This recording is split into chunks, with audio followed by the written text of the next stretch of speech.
Guys, welcome back to my channel. কেমন আছো সবাই? আশা করি সবাই অনেক ভালো আছো, আর আমিও তোমাদের ভালোবাসা আর আশীর্বাদে অনেক ভালো আছি। তো তোমরা জানো আমাদের গ্রামে নামযজ্ঞ, আর তোমাদের সাথে আমি নামযজ্ঞের একটা ব্লগ ভিডিও শেয়ার করতে চেয়েছিলাম, একটু লেট হয়ে গেল শেয়ার করতে। আর নামযজ্ঞটা আমার দিদা এসেছে আমাদের বাড়িতে, দেখো বসে পাপড় খাচ্ছে কি সুন্দর।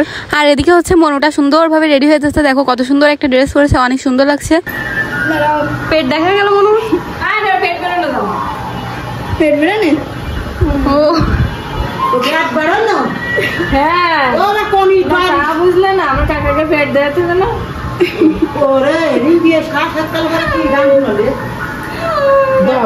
আর তারপর আমরা সবাই মিলে একটু রেডি হয়ে গেছি, তারপর একটু ছবি তুললাম, তুলে এখন বের হয়ে পড়েছি। আমরা এখন নামযজ্ঞে চলে যাব, বাড়ির পাশেই নামযজ্ঞ হচ্ছে। আর এই দেখো নামযজ্ঞের গেট। আর আজকে সারা রাত আমরা নামযজ্ঞে থাকবো, তো তোমাদের সাথে সবকিছুই শেয়ার করবো। নামযজ্ঞে কি কি করলাম না করলাম, তোমরা কিন্তু ভিডিওটা মোটেই স্কিপ করবা না, পুরো ভিডিওটাই দেখবা। আর সবচেয়ে বেশি কখন মজা হয়েছে জানো? ভোরবেলা এক রাত থেকেছি আমরা, নামযজ্ঞ শুনেছি, আর ভোরবেলা আমরা ননদরা মিলে গেছিলাম, একটু বের হয়েছিলাম ঘুরতে, তোমাদের সাথে সেটা শেয়ার করেছি, সমস্যা নেই।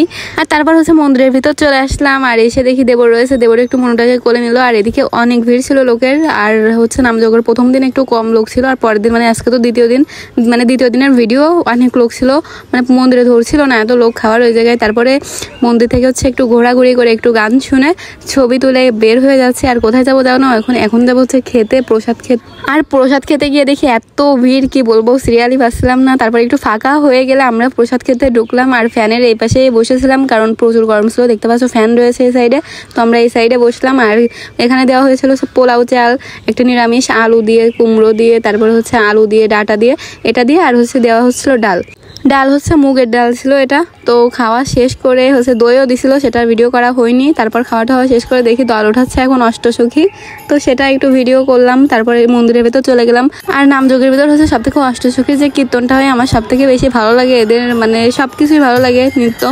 আর পুরো ভিডিওতে তো নৃত্য দেখানো যায় না, তাহলে তো ভিডিওটা অনেক বড় হয়ে যাবে। তো সবাই মিলে অনেক মজা করলাম, রাতে গল্প করলাম, অনেক কীর্তন শুনলাম, সব কিছু অনেক ভালো কাটলো। আর ভোরবেলার দিকে হাত পা পুরো ম্যাচ করছিল, ব্যথা করছিল, তাই একটু হাঁটতে বের হলাম। আমাদের অবস্থা দেখে বুঝতেই পারছো কিরকম একটা অবস্থা হয়ে গেছে সারা রাত জেগে থেকে। তো যাই হোক, 3টা ননদ আর আমরা 2টো বৌদি মিলে বের হয়ে পড়লাম, একটু যাব সামনে হাঁটতে। কেউই ছিল না, 1-2জন লোক ছিল। আর কয়েকটা চিপস কিনে নিলাম, নিয়ে সেটা খাচ্ছিলাম আর হাঁটছিলাম। প্রচুর ভালো লাগছিল, অনেক ভালো লাগছিল হাঁটতে। এতক্ষণ পরে উঠতে পেরেছি। আর এখানে গেলাম আড্ডা ঘরটা খোলা থাকলে আমরা কিছু খেতে পারতাম, আড্ডা ঘর খোলা ছিল না। আমরাই একটু ব্যস্ত করছিলাম, কারণ এখনো কিন্তু কীর্তনটা একটু পরে শেষ হয়ে যাবে, তো সেখানে যে একটু নৃত্য করতে হবে আমাদের, তারপরে বাড়ি যাব। তো তাড়াতাড়ি করে বাড়ি চলে আসলাম, বেশি দূর যাইনি। আর দিদি দেখো আমার ননদ কানে একটা ফুল দিয়েছে, কত সুন্দর লাগছে তাই না দেখতে। তারপর সবাই মিলে একটু প্ল্যান করছিলাম, ওই যেটা হাত নাড়াচ্ছে, যেটা হাই দিচ্ছে, ওটা আমার যা, আমার বড় দিদি ওটা। তো সবাই মিলে একটু প্ল্যান করছিলাম বিকেলে কোথায় ঘুরতে যাওয়া যায় না যাওয়া যায়, সেটা নিয়ে কথাবার্তা বলছিলাম। আর সবাই মিলে হাসাহাসি করছিলাম, আর সবাই অনেক ব্যস্ত ছিলাম, এখনই চলে যেতে হবে, তাড়াতাড়ি করে হাঁটছিলাম, দৌড়ানোর মতো অবস্থা। আর পিছনে একটা ননদ দেখতে পাচ্ছ কি সুন্দর ভিডিও করছে, সেলফি তুলছে। আর এখানে দেখো আম ঝুলে বলেছে। আর ভোরবেলা খেতে ইচ্ছা করছিল, তো খালি পেট ছিল আরো, এই জন্য আমরা খেলাম না, আমরা চলে গেলাম। আর এখানে এসে নৃত্য শুরু হয়ে গেল, দেখো আমরা ননদুই যে দেখা যাচ্ছে, আর আমিও ছিলাম ভিতরে, দেখা যাচ্ছে না আমাকে। তো একটু সবাই মিলে গান নাচ নৃত্য করে তারপরে এখন বাড়ি চলে যাব। তো ভিডিওটা এখানেই শেষ করেছি, কেমন লাগলো কমেন্টে জানিও, টাটা।